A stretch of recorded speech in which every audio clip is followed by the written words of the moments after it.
pemirsa, baik itu Indonesia, kami hari ini berada di Kabupaten Sambas, di mana nuansa Pilkada serentak ini salah satu kabupaten yang mengikuti pesta demokrasi 5 tahunan ini, yaitu salah satunya Kabupaten Sambas. Dan hari ini kami melakukan wawancara bersama salah satu paslon kandidat calon wakil bupati Kabupaten Sambas yang berpasangan, yaitu antara Bapak Elman Fahri bersama Bapak Darso selaku calon wakil bupati Kabupaten Sambas sebagai mendatang. Oke pemirsa, di samping saya sudah ada Bapak calon wakil bupati Kabupaten Sambas untuk periode mendatang. Selamat malam. Malam. Ya, Pak, ini kan perjalanan cukup panjang ya Pak ya, dari beberapa bulan yang lalu sudah melakukan kampanye baik itu politik, dialogis dan sebagainya. Mungkin masih banyak masyarakat di Kabupaten Sambas ini yang belum bertemu langsung dengan Bapak. Mudah-mudahan pada malam hari ini kita melakukan live, masyarakat yang berada di Kabupaten Sambas ini bisa menonton siaran kita pada malam hari ini. Pak, mohon dipaparkan visi dan misi Bapak untuk bertarung di Pilkada serentak yang sebentar lagi akan dilakukan. Terima kasih. Kami sebagai calon wakil bupati yang berpasangan dengan Bapak Dr. Elman Fahri SPM, tentu dengan meninggalkan jabatan dan meninggalkan pekerjaan kami untuk bersama-sama rakyat berjuang bersama-sama untuk memilih berjuang, memilih memakai waktu, tenaga, pikiran dan sebagainya untuk punya niat yang paling tidak bagaimana mengubah mindset dan mencari membuat terobosan-terobosan baru di Kabupaten Sambas ini. Visi misi kami tentu visi misi yang kerakyatan. Salah satunya visi kami ini yaitu Sambas Smart. Sambas Smart misinya mewujudkan Sambas yang sejahtera, mandiri dan bermartabat. Ada beberapa poin penting, kurang lebih 6. Pertama, kami ingin menjadikan Sambas yang berbatasan dengan negara tetangga yaitu Malaysia akan membangun membangun ekonomi kerakyatan yang berbasiskan kawasan. Salah satunya komoditi unggul yang ada di Kabupaten Sambas ini perlu kita kelola, perlu kita atur. Habis itu bagaimana kita mengemasnya dan bagaimana kita memasarkannya. Jadi niat kami itu. Tentu kalau mau saya sampaikan secara detail pada kesempatan ini tidak bisa jelas-jelasnya ya. Yang kedua, kami juga ingin meningkatkan pembangunan di bidang infrastruktur jalan dan jembatan, infrastruktur kawasan pariwisata. Samping infrastruktur, tentu kami juga ingin mengangkat bagaimana pendidikan di Sambas ini semakin baik. Pendidikan itu ada yang sifatnya formal dan non formal. Karena selama ini di Sambas kan tenaga kerja ke luar negeri paling banyak di Sambas, tapi tidak pernah diberikan pelatihan atau keterampilan. Oleh sebab itu pendidikan non formal ini kayak pelatihan dan sebagainya itu untuk meningkatkan kapasitas sumber daya manusia kita yang ingin bekerja di luar negeri. Tentu pemerintah ini punya andil besar, sehingga nanti rakyat kita yang bekerja di luar negeri tidaklah diremehkan seperti tenaga kerja yang dari negeri-negeri lain. Saya mengambil contoh karena pengalaman saya di Malaysia itu kurang lebih 10 tahun. Membantu rumah tangga itu kalau dari Thailand kenapa mahal gajinya gitu. Habis itu kalau tenaga kerja membantu yang dari Cina juga mahal kalau di Malaysia. Tetapi Indonesia rendah. Kenapa? Karena tidak terampil. Sementara kan negara-negara maju ini kalau mau ngirim tenaga kerja ke luar negeri itu dilatih dulu. Kalau dia ingin menjadi pembantu, dilatih apa yang dikerjakan sebagai pembantu. Kalau dia ingin anaknya kerja menjahit umpamanya, apa yang dilakukan dan dilatih di negaranya masing-masing. Satu. Habis itu kedua, kami juga ingin membangun komunikasi pembangunan di bidang keagamaan. Yang selama ini pemerintah kita hanya fokus dengan pembangunan fisik. Bukan dalam arti pembangunan fisik ini tidak penting, tetapi pembangunan keagamaan ini maksudnya kan secara komprehensif. Agama ini kan Kabupaten Sambas macam-macam.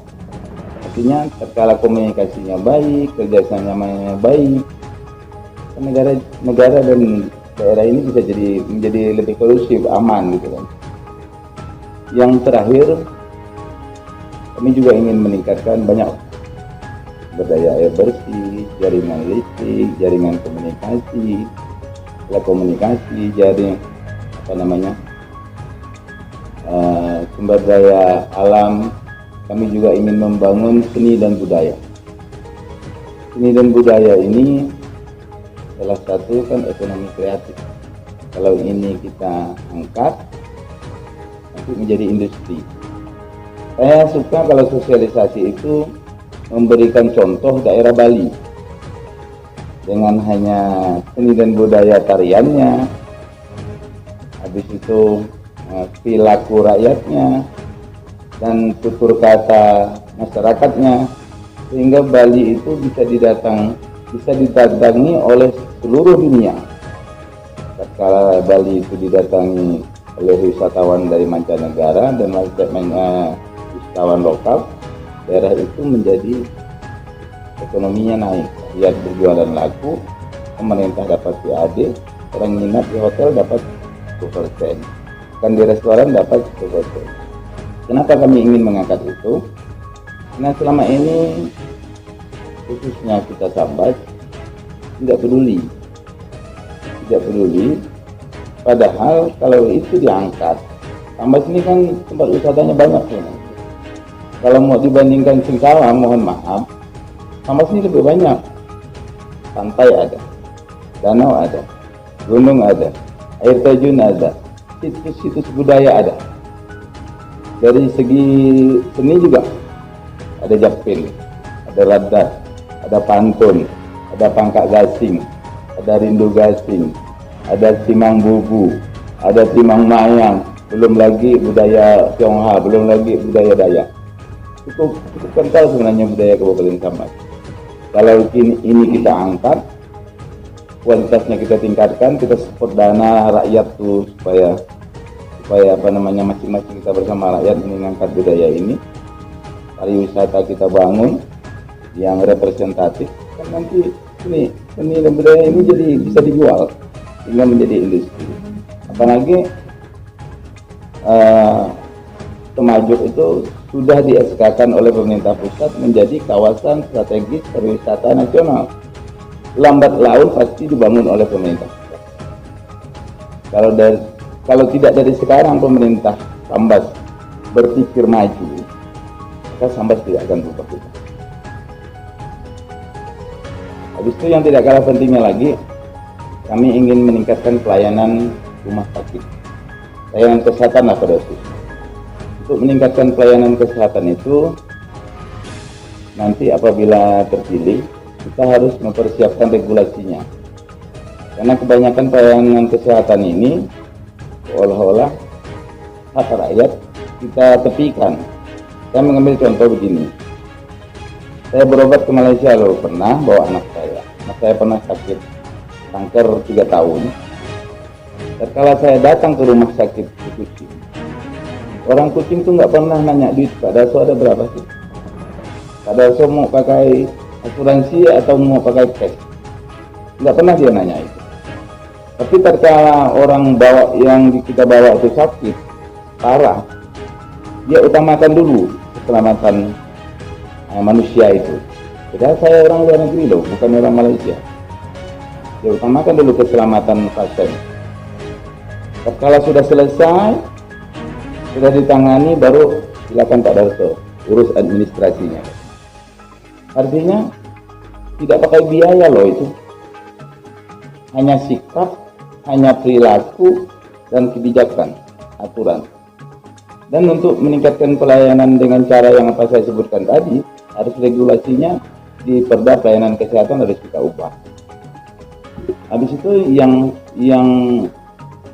merasa miris lagi, membuat saya kadang-kadang sedih.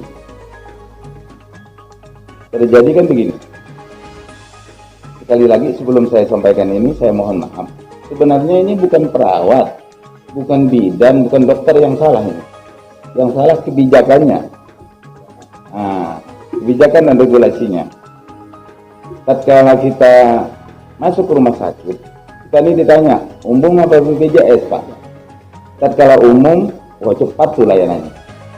Tatkala BPJS, silakan duduk dulu Pak ya. Kalau yang kita bawa sudah mau mati umpamanya, atau penyakitnya parah, belum lagi antri kan duluan meninggal tuh orang yang rumah sakit, orang yang pasien yang dibawa itu. Oleh sebab itu kami berniat bersama Pak Herman, pelayanan rumah sakit ini akan kami optimalkan.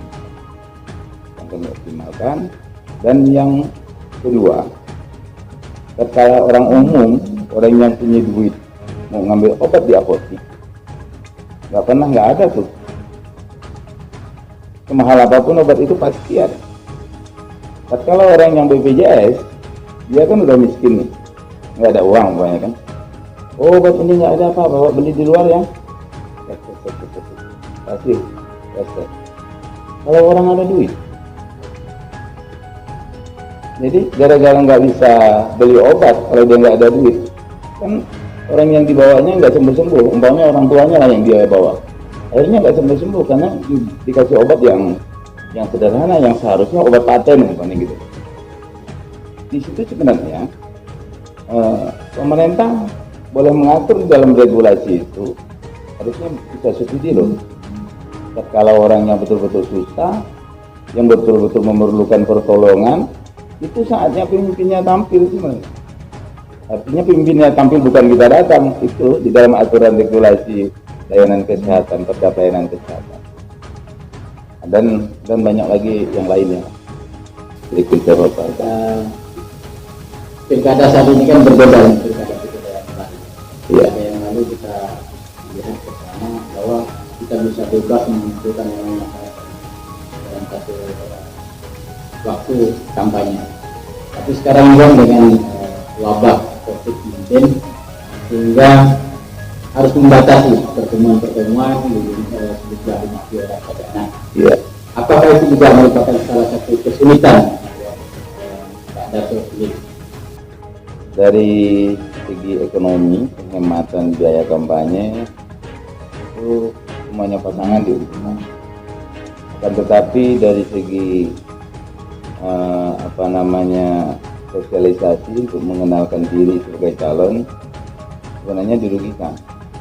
Tapi sebagai calon pemimpin, suka dan tidak suka siapapun dia harus mematuhi protokol kesehatan, karena itu sudah menjadi komitmen pemerintah pusat.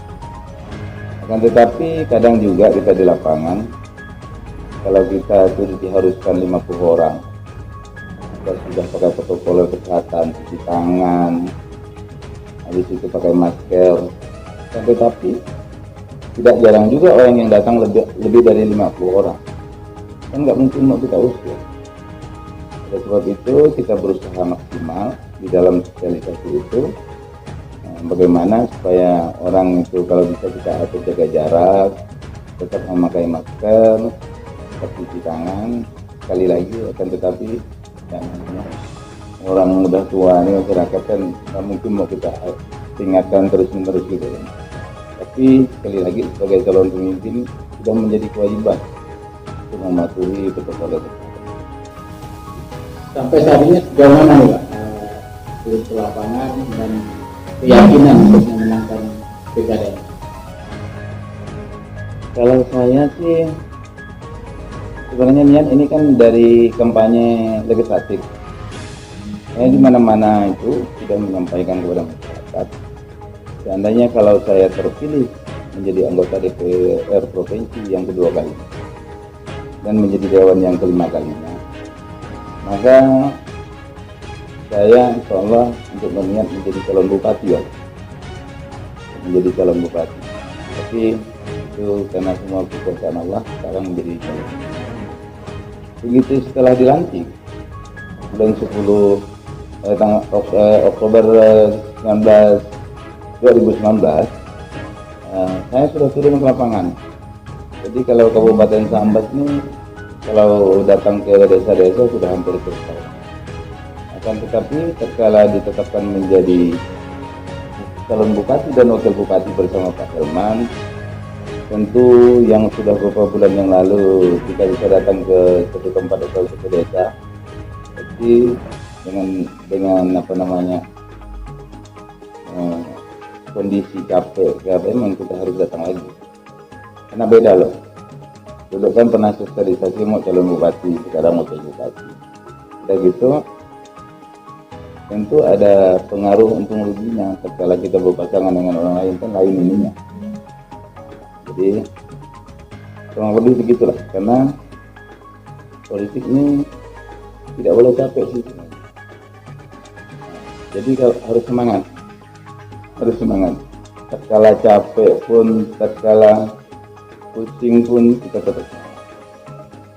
Tapi saya punya keyakinan dengan niat kami berdua ini, kalau kami ingin memikirkan ekonomi keluarga, ekonomi pribadi, sebenarnya sudah lebih dari cukup nih. Pak Helman rektor, Dr. Helman Fahri ini doktor ekonomi dan menjadi dosen di Kepo 5 tahun. Saya 5 periode jadi dewan dan masih menjabat dewan provinsi. Mau berhenti? Kalau ingin enak kan sebenarnya nggak bisa berhenti. Tapi sekali lagi kami memilih berjuang bersama rakyat untuk melakukan perubahan di kabupaten. Di Kabupaten Sambas ini pertama, walaupun kami bukan partai pemenang, tapi terus terang saya yakin juga bukan hanya di Sambas, tingkat soliditas PDI Perjuangan ini tidak diragukan.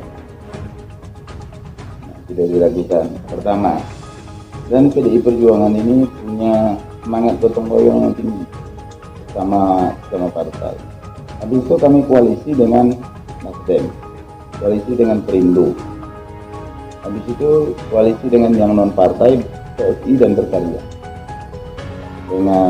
Dengan kekuatan partai politik, kekuatan calon dan gotong royong, kata saya tadi, PDI gotong royongnya dari atas sampai ke bawah. Habis itu dengan kekuatan relawan, dengan tidak mengurangi rasa hormat saya dan tidak mendului Allah Subhanahu wa taala, kami punya keyakinan demikian. Kira-kira kandidat yang mana lah yang menjadi lawan terkuat? Kalau kami sih menganggap itu semua kuat. Kami menganggapnya semua kuat. Kita tidak boleh meremehkan orang. Tapi kan untuk berjuang ini perlu keyakinan, perlu semangat. Tentu kami juga nggak bisa nyampaikan di sini kan. Sebagai orang yang pengalaman di akademisi, juga punya pengalaman prestasi, saya pengalaman politik 20 tahun, pasti hitung-hitungannya adalah rahasia lah itu. Target Pak, berapa persen? Target 35% itu insya Allah. Oke, pemirsa, Pak Darso ini punya target 35% untuk memenangkan pilkada serentak yang akan digelar pada Rabu 9 Desember 2020. Pak Darso, closing statement Pak Darso untuk masyarakat Kabupaten Sambas. Assalamualaikum warahmatullahi wabarakatuh. Pada masyarakat Kabupaten Sambas yang saya sayangi dan dirahmati oleh Allah Subhanahu wa taala. Kami pasangan Helman Darso insya Allah berkomitmen. Kami tidak banyak janji dan visi misi kami untuk mengangkat perekonomian Kabupaten Sambas. Konsep kami jelas, konsep kami konsep kerakyatan. Kalau memang rakyat ingin bersama-sama berjuang, berdoa, berikhtiar bersama kami, mari kita sama-sama berjuang untuk memenangkan pasangan nomor 3 yaitu Bapak Helman dan Darso. Jangan lupa semangat kita jangan sampai kendor. Pilih nomor 3. Ada iya-iyanya Pak? Iya ini. Pertama, jangan banyak cerita kata orang Sambas. Kita pilih nomor 3. Yang kedua, Helman Darso menang, menang, menang. Sambat Semat Bersatu Berjuang menang. Ya, pemirsa Kabupaten Sambas, jangan lupa 9 Desember 2020 gunakan hak pilih Anda untuk menentukan nasib Kabupaten Sambas ke depan. Sabarana, Mabaya.